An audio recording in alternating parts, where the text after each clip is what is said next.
오늘 말씀은 사도행전 7장 17절부터 36절 말씀입니다.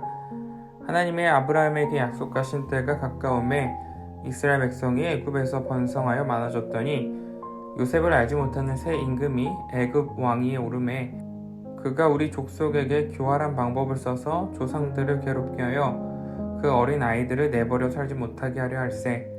그때 모세가 낳는데 하나님 보시기에 아름다운지라.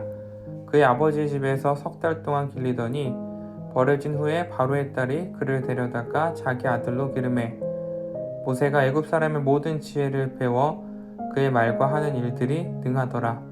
나이가 40이 되매 그 형제 이스라엘 자손을 돌볼 생각이 나더니 한 사람이 원통한 일을 당함을 보고 보호하여 압제 받는 자를 위하여 원수를 갚아 애굽 사람을 쳐 죽이니라.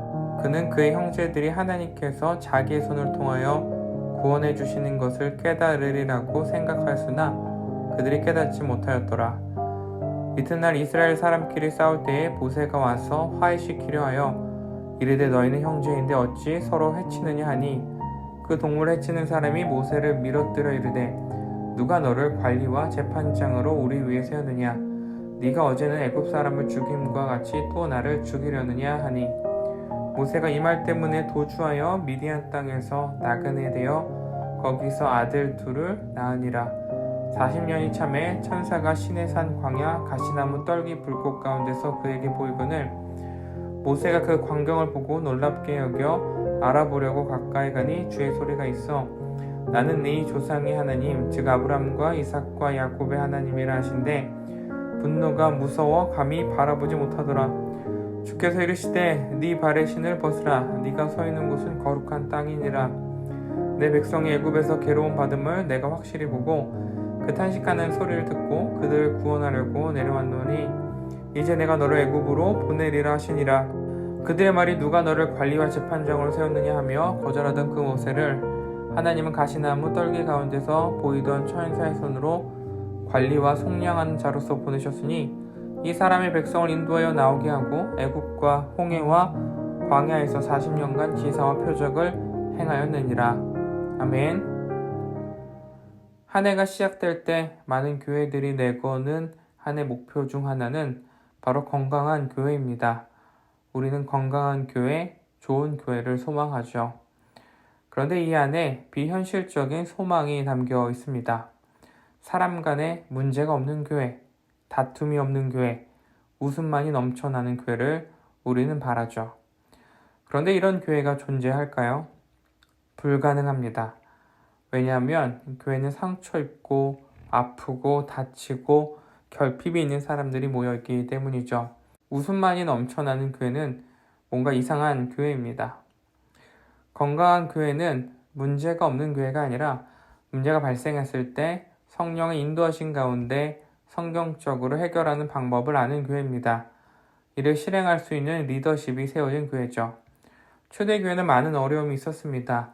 파벌이 있었고 누구는 챙겨주고 누구는 챙겨주지 않는다는 불만이 있었습니다. 이곳저곳에서 볼멘 소리들이 터져 나왔습니다. 사도들이 교회 안의 문제를 해결하느라 말씀을 전하고 기도하는 일에 힘쓸 여력이 없었습니다. 그래서 세워진 사람들이 바로 7 집사였습니다. 7 집사들은 사도들이 목회만 힘쓸 수 있도록 교회에서 발생되는 문제들을 해결하는 리더십 팀인 것이죠. 함께 기도하고 고민하고 한 마음을 구하면서 교회 일들을 해결해 나가는 사람들이었습니다. 그리고 이 중에 한 명이 바로 스데반 집사님이었습니다. 스데반 집사님은 능력이 있는 사람이었습니다. 사도행전 6장 8절에 보면 은혜와 권능이 충만했고 큰 기사와 표적을 행하였습니다.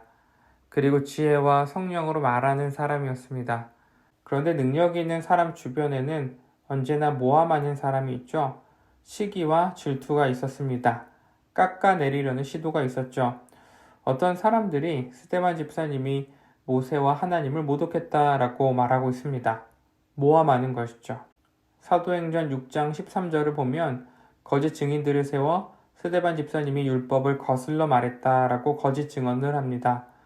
이에 스데반 집사님을 향해 대제사장의 질문이 시작이 되고 이에 대한 대답으로 스데반 집사님은 월요일 매일 성경 본문과 같이 아브라함과 요셉의 이야기를 나눕니다.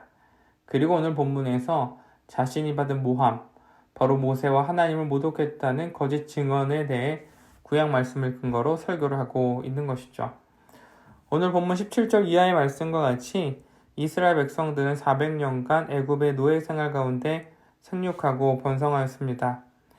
그런데 이스라엘의 번성을 경험하지 못하고 요셉을 알지 못하는 새 왕이 등장하자 애굽의 노예인 이스라엘 백성들의 삶에 변화가 찾아오죠. 이 새 왕은 이스라엘의 번성이 마음에 불편했습니다. 전쟁이 빈번했던 고대운동 시대, 혹 애굽이 다른 나라와 전쟁을 치르는 가운데 이스라엘이 반역을 하게 되면 난처한 상황에 빠질 수 있기 때문이죠. 애굽의 새 왕은 어떻게든 이들의 숫자를 줄이고 힘을 제거하고 싶었습니다. 그래서 수단 방법을 막론하고 이스라엘의 힘을 제거하려고 노력하죠. 고된 노동을 시킵니다. 산파들에게 이스라엘 민족에게 아들이 태어나면 죽이라 라고 명령합니다. 그리고 이 방법이 통하지 않자 결국 이스라엘에서 태어나는 모든 아들들을 죽이라 라고 명령하죠. 이스라엘은 고통 속에 울부짖으며 하나님의 구원의 손길을 간절히 기다리고 있었습니다. 그런데 이 기간 동안 준비되고 있었던 한 사람이 있죠. 20절 말씀과 같이 모세였습니다. 모세를 향해 사도행전의 저자 누가는 하나님이 보시기에 아름다운 사람이다 라고 표현합니다. 하나님께서 준비시킨 사람인 것이죠.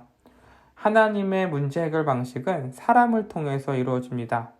아무나가 아니라 하나님께서 준비시킨 하나님의 사람을 통해서 일하시죠. 교회가 건강해지기 위해서 필요한 것은 사람을 세우는 것입니다. 기도하는 사람을 세우는 것이고 성령이 주시는 마음에 순종할 수 있는 사람을 세우는 것이죠. 하나님의 마음에 반응하는 사람들을 세우는 것입니다. 우리가 삶을 살아가다 보면 예측 불가능한 문제들이 터지곤 합니다. 교회도 마찬가지죠.